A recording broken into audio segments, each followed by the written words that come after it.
Jericho Appreciation Society. For over 5 weeks, the recognized symbol of excellence of sports entertainers.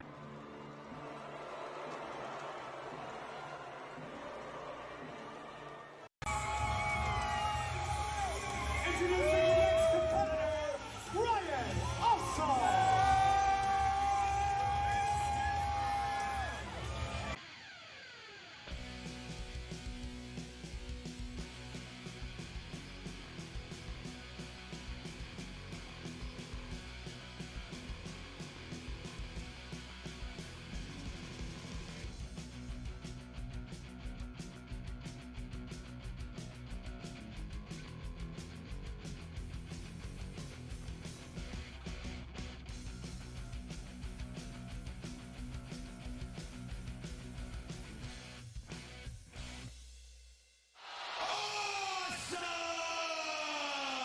Ladies and gentlemen, my name is Ryan Awesome, and welcome to the Ryan Awesome Show.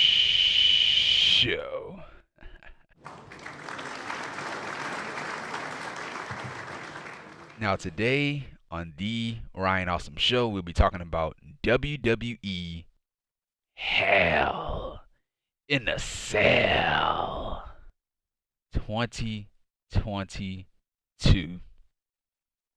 Now, man, with this show, man, it wasn't bad, man. It was actually a good show. It was actually a good show.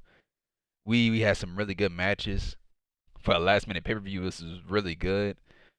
And you know, on this show, I was actually looking forward to 2 matches on this show.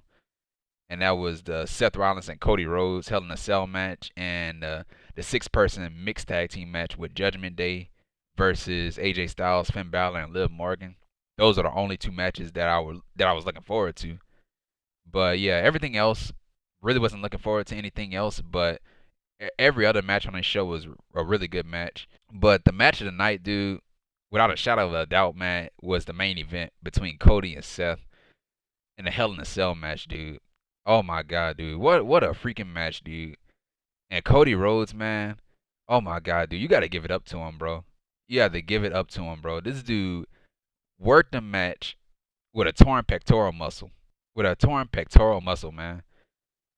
Man, he had a huge bruise on his pec and on his arm and on his bicep and all that stuff. Man, I don't know how he did it, bro, but you got to give it up for Cody, bro. You really have to give it up for him. Man, I couldn't do it, man. Like, having a torn pec, dude, that will take you out for months. That will take you out for months, and he continued the match. But yeah, that was easily the best match on the show, man. Cody versus Seth, and with Cody winning the match, dude, that's it. That's it between Cody and Seth.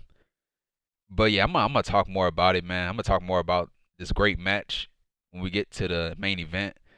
But yeah, man. But that was pretty much it with Hell in a Cell, man. 2022. And so yeah, this is the WWE Hell in a Cell 2022 review on the Ryan Awesome Show. And I say this all the time: like, comment, and subscribe to the channel, because I'm here each and every single week. Tonight we're live in Chicago, Illinois, in the All-State Arena, so Chi-Town.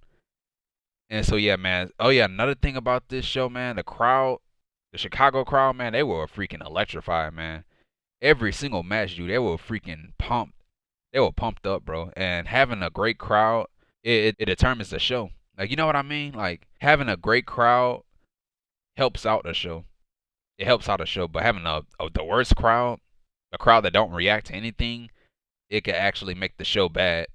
But the crowd actually made this show better, man. They actually made it better.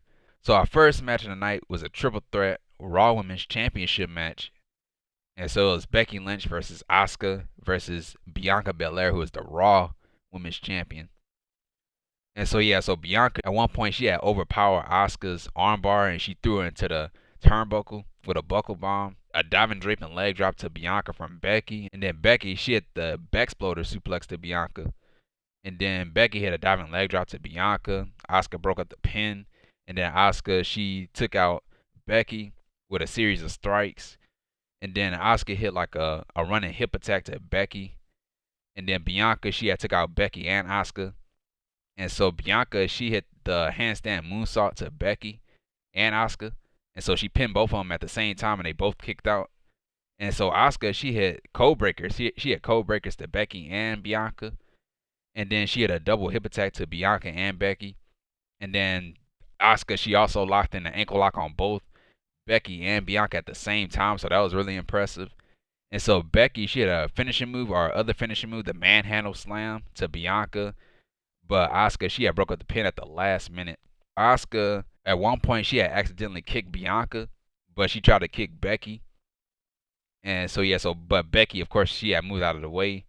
And so Becky, she had threw Asuka out of the ring, and she covered Bianca Belair. And then Asuka, she had broke up the pin. So that was also a close one, too.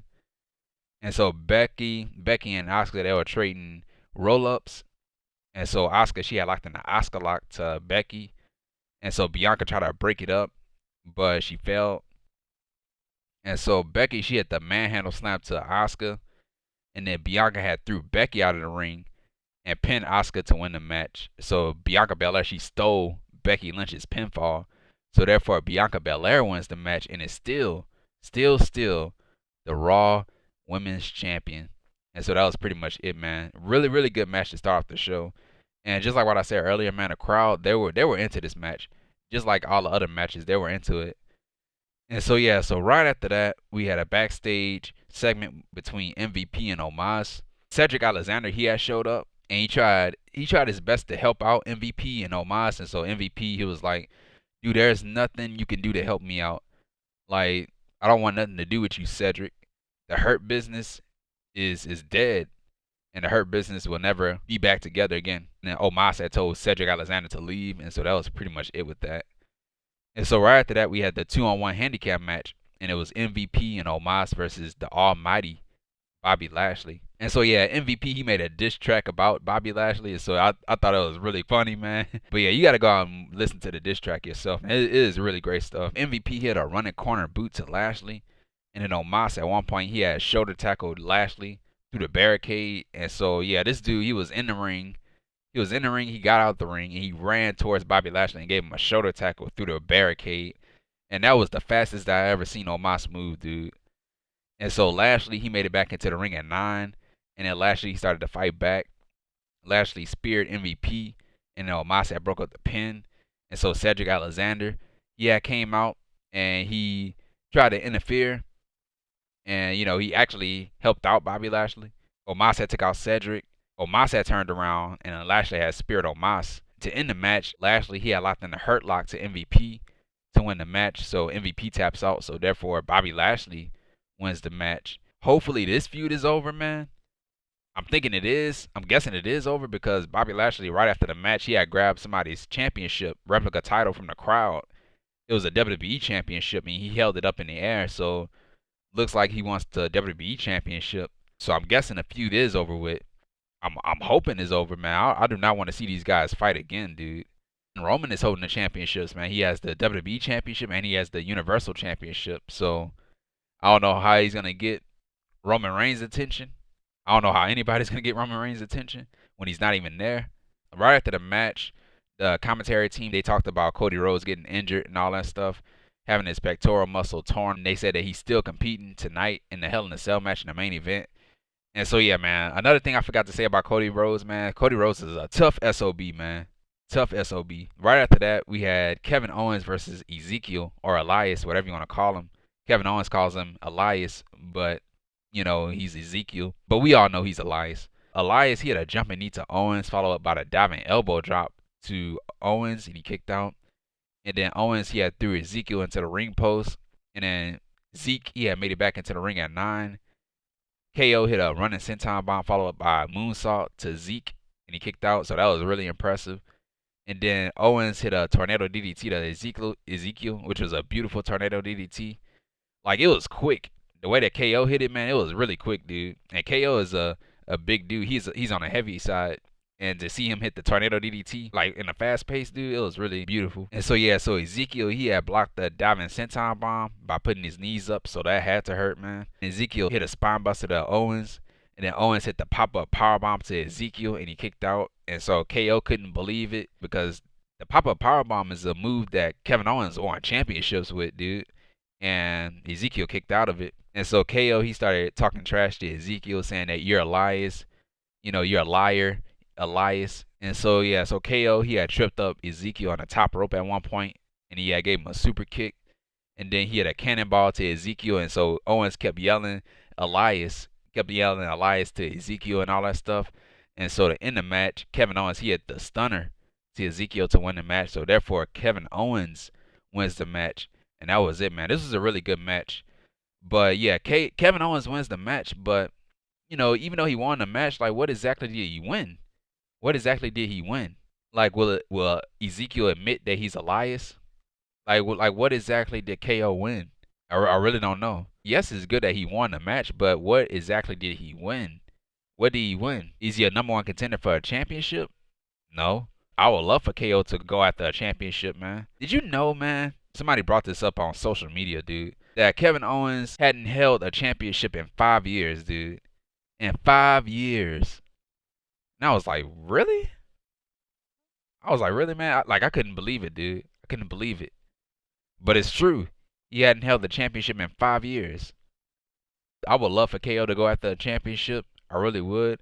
Which championship will he go after? I don't know. Probably the U.S. championship or maybe the WWE championship. But yeah, I don't know, man. But 5 years, man, he never held a championship in 5 years. So right after that, we had a 6-person mixed tag team match. And it was the Judgment Day. So that's Edge, Damian Priest, and Rhea Ripley versus Liv Morgan, Finn Balor, and AJ Styles. And so yeah, personally, I would have put this match inside a Hell in a Cell match. That's just me. The feud caused for a Hell in a Cell match, and it would have been different too. To have the females and the men in the Hell in a Cell match, in the mixed tag team match. Yeah, I would have allowed it. I would have had this match probably open up the show in the Hell in a Cell match, and then had the Cody and Seth Rollins Hell in a Cell match main event the show. That's what I would have done. So Judgment Day, they were wearing purple and black. Rhea Ripley has new ring gear too. She gave me Lita vibes with her new ring gear. AJ Styles, Finn Balor, and Liv Morgan, they were all wearing black and white because, the Bullet Club, black and white. Hot tag to AJ Styles. He took out everybody. And then AJ hit a Ushigoroshi to Edge. AJ hit a phenomenal forearm to Edge. And then Damian, he had yanked AJ out of the ring, breaking up the pin. And so Liv Morgan, she had a crucifix bomb to Rhea, which was a nice one too. And so Rhea, she had kicked out. And then Rhea Ripley, she had tripped up Finn Balor on the top rope. And then AJ hit a phenomenal forearm to Priest. And then Edge, he had threw AJ Styles into the ring post. Edge and Balor, they were going back and forth. And then Finn, he tried to go for the coup de grace. But Rhea had stopped Finn Balor from doing it. And so, yeah, so to end the match, Edge, he had speared Finn Balor to win the match. And so, therefore, the Judgment Day wins the match. I love the Judgment Day. And this is the best Edge has ever looked, man. The best he has ever looked. They telling people to join their group. I would love to see Tommaso Ciampa join Judgment Day. I thought we were going to see him tonight and, help the Judgment Day win the match. Like, if Judgment Day was in trouble, Tommaso Ciampa would have came out of nowhere and caused Finn Balor and AJ Styles to lose the match. Just like the same way how Rhea Ripley and Damian Priest joined the Judgment Day. Thought we were going to see that from Ciampa. And I would love to see Edge go after a championship.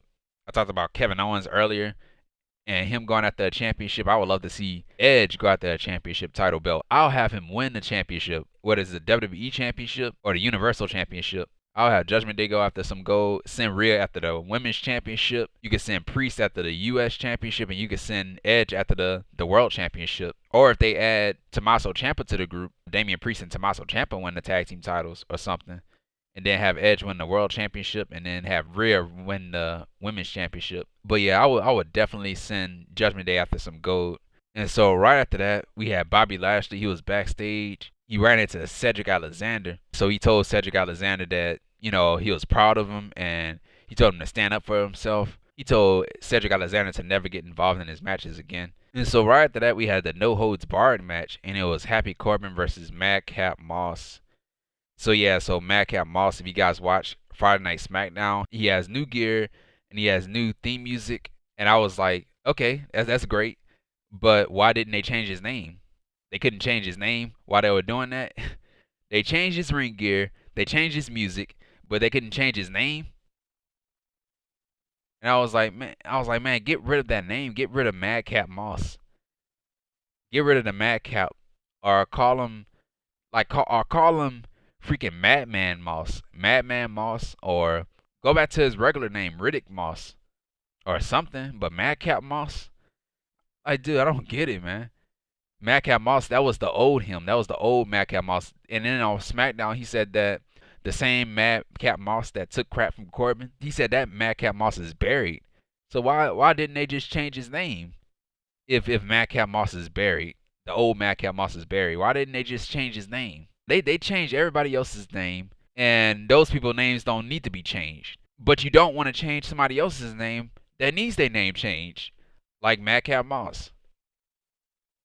I don't get it, bro. I really don't get it. But yeah, at one point, Moss, he had threw the commentator chair in Corbin's face. And so Corbin, he had pulled out a table, and then he put it back under the ring, and so the crowd had booed. And so yeah, so that was really funny. And so Corbin, he had chokeslammed Moss, and so the crowd kept chanting, "We want tables, we want tables." And so Corbin hit the deep six to Moss. I love that move, dude, the deep six.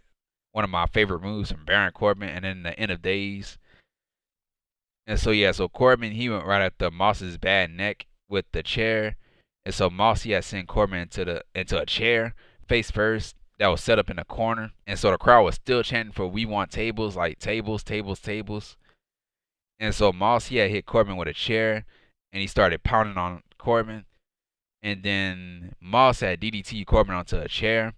And then Corbin, he had wrapped a chair around Moss's neck, and he had rammed the chair. He had rammed Moss into the announce table while the chair was wrapped around his neck.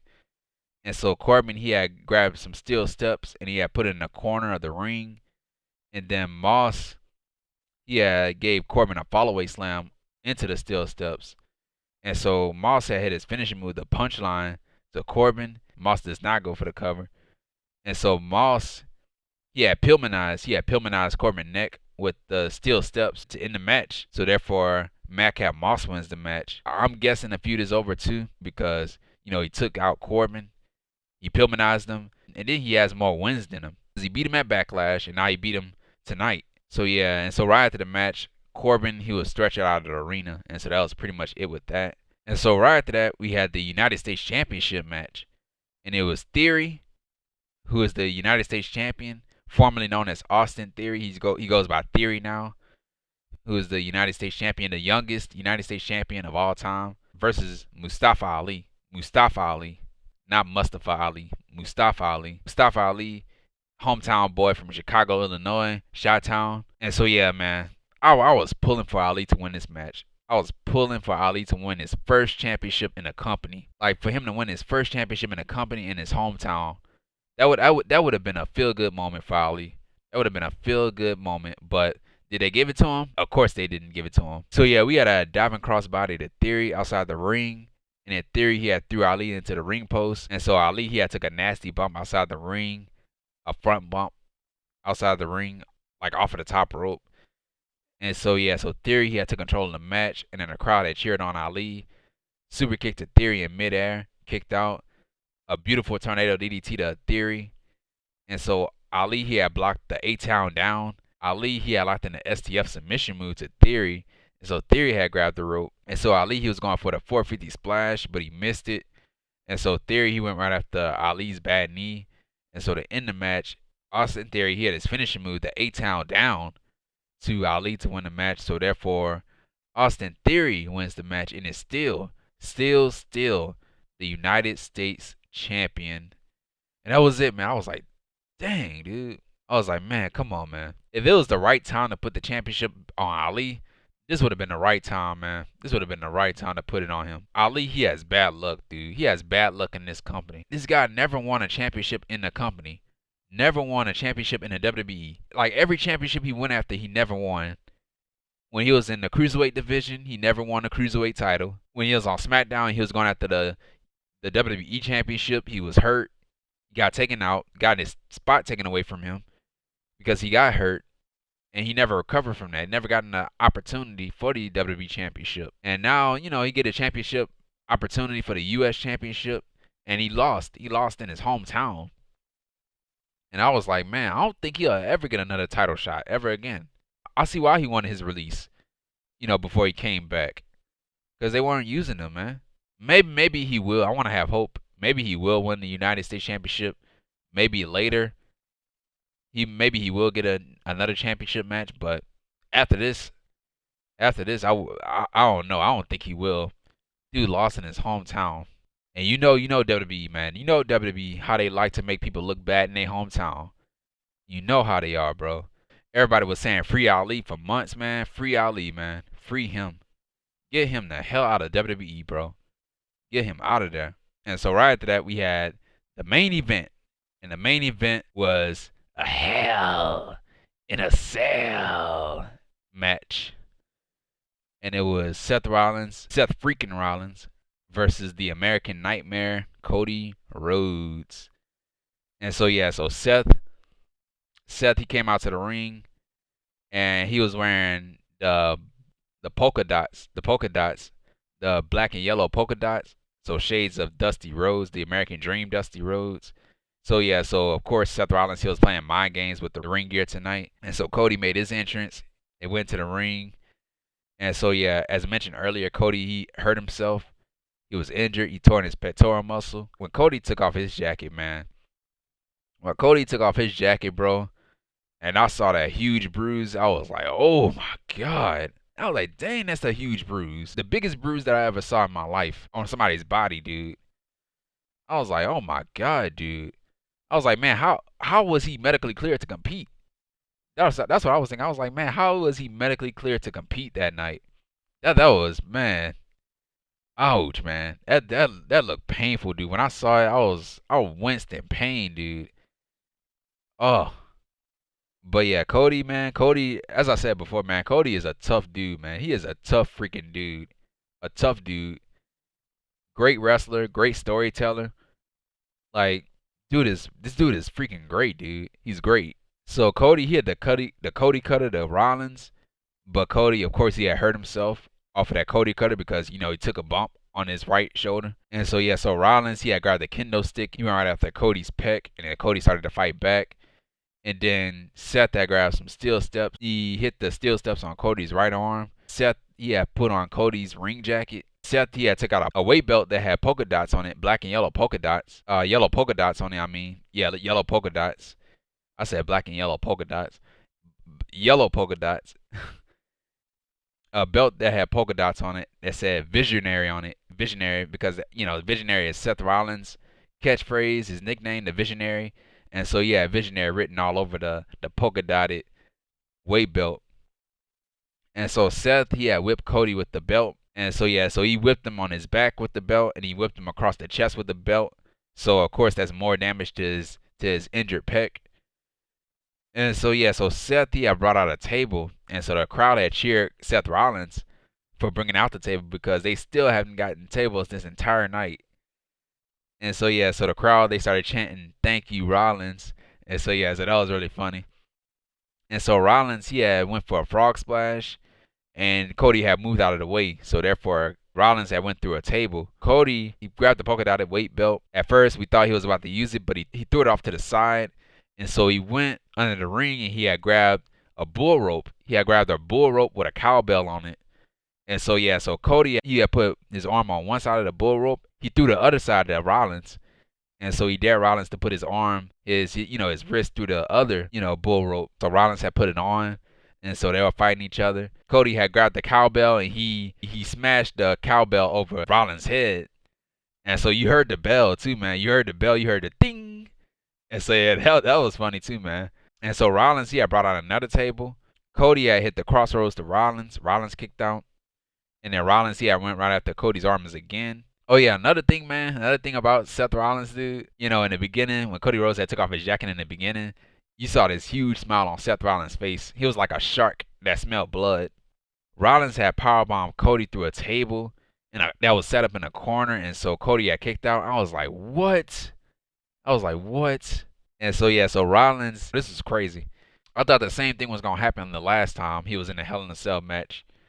So, so Rollins, he had put out a sledgehammer. And so the crowd had booed, of course, because they remember We all remember what happened in Hell in a Cell in 2019 when Seth Rollins fought The Fiend. You know, he used the sledgehammer against The Fiend and he got disqualified. And that was a stupid finish. That was the worst Hell in a Cell finish ever and one of the worst main events of a show.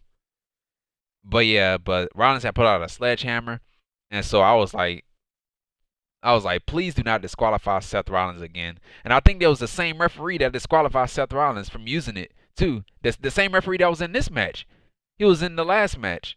He was in the last match. That last Hell in a Cell match that Rollins had with The Fiend. I think that was the same referee. But yeah, he pulled it out. And so I was like, is he going to get disqualified just like he did the last time by using that sledgehammer? Thank God that he didn't. He did not get disqualified. Cody, he had pedigreed Rollins, and then Rollins had kicked out. And so Cody had grabbed the sledgehammer. And he started chasing Rollins around because Rollins had ran away. And so Cody, he had slid back into the ring, and Rollins had caught him with a curb stomp. And so Cody had kicked out. I was like, what in the hell, man? I was like, how, man? How is this dude kicking out of all this stuff? Seth had hit the crossroads to Cody. Seth was about to go for another. I think he was about to go for another crossroads, or he was about to go for a Falcon Arrow or something like that. But Cody, he had recovered from it, and he had hit Seth with the crossroads. And I was like, man, this dude just no-sold his own finishing move. And so, yeah, so Cody, he had grabbed the sledgehammer himself. And so he grabbed it, and so his arm had started acting up, so he threw the sledgehammer off to the side. And so, yeah, so Cody, yeah, hit the crossroads to Seth twice. And so Cody went for a third one, but he stopped himself from hitting the third crossroads. And then Cody, he had looked off to the side. He had saw the sledgehammer. And so he finally picked up the sledgehammer and he blasted Seth Rollins with the sledgehammer in his face to win the match. 1, 2, 3. And that was it with the match. So therefore, Cody Rhodes wins the match. And that was it, man. This is the best match on the show. The best match on the show, and one of the matches that I was looking forward to this entire time in Hell in a Cell. This entire time. And I was like, man, yeah, this feud is over.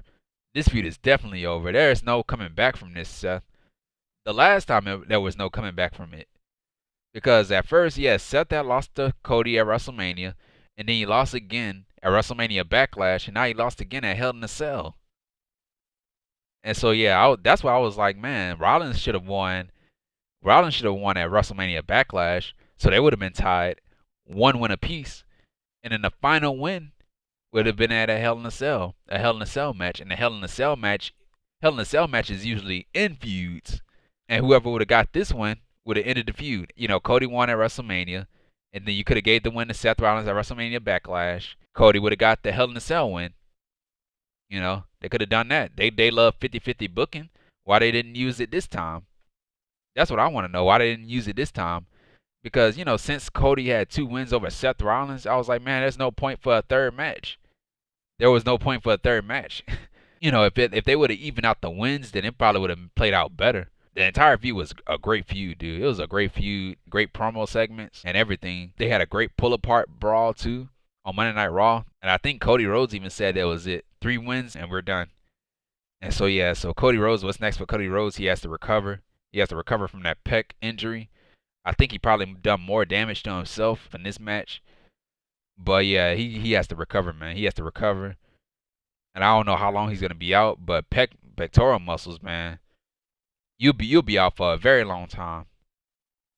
But I think John Cena had a pectoral muscle. He had torn his pectoral muscle. And he came back, I want to say in 3 months. Came back in 3 months. He came back at the Royal Rumble in 2008 and won the damn thing at number 30. So, yeah, I think Cody Rhodes, he'll probably come back quick from his injury. But, yeah, anything dealing with your shoulder, man, you'll be out for a very long time. But how did Cody Rhodes pull this off? How did he pull it off? With a torn pectoral muscle. And just like what I said before, man, Cody is the best. He is the freaking best. He is the best. He's had a great run so far, man, WWE. You know, when he left AEW, I thought that, you know, when he went to WWE, that's what I thought they were going to do. But, you know, Cody Rhodes, he's been looking good ever since he came back. Ever since he came back, he's been looking good. He's treated like a star because he is a star. And, you know, getting the main event spots. Then they treating Cody Rhodes like a king, bro. Hopefully one day he's going to win that WWE championship and a Universal Championship. There's no other person that I see beating Roman Reigns for those titles but Cody Rhodes. Or maybe Edge too. But Cody Rhodes, I think we all want to see Cody Rhodes win that Universal Championship and the WWE Championship. This is the best match on the show. The best match on the show. And yeah, Rollins and Cody, man, they freaking killed it, bro. They killed it tonight. They freaking killed it. That was it with Hell in a Cell. Overall, man, it wasn't a bad show. It was a good show. It was a good show. I really didn't care for all the other matches, but the Seth Rollins and Cody Rhodes match and the Judgment Day match. Those are only two matches that I was looking forward to the entire time. And the Hell in a Cell, man, they added. There were nothing but last minute matches. Last minute matches added at the last minute. I said this once, I said this twice, I said it 3 times. I'm gonna say it again for a 4th time and a 5th time. Cody versus Seth Rollins, match of the night. Match of the night. But yep, that was it with WWE Hell in a Cell 2022 review on The Ryan Awesome Show. And if you like this video, man, hit the thumbs up. Hit the thumbs up. And if you're new to the channel or if you're watching The Ryan Awesome Show for the first time ever, hit that subscribe button. And right next to that subscribe button, there's a bell. Make sure you click on that bell so you'll be the first ones to know when my next video was uploaded, because I'm here each and every single week. And yeah, man, if you missed anything, everything is on a homepage. Everything is on a homepage. And yeah, guys, I'll see you guys on Wednesday. I'll see you guys on Wednesday for AEW Dynamite. And yeah, as you guys know, CM Punk is injured. CM Punk is injured. He injured his foot. And he has to be taking time off. He has to take time off. So there'll be an interim AEW World Champion. From what I know, there will be a battle royal this coming Wednesday on Dynamite. The winner of that battle royal will go up against Jon Moxley in the main event. That's unfortunate though that CM Punk had to take time off. I wanted to really see his reign. I really wanted to see his reign as AEW World Champion. See you guys on Wednesday for AEW Dynamite.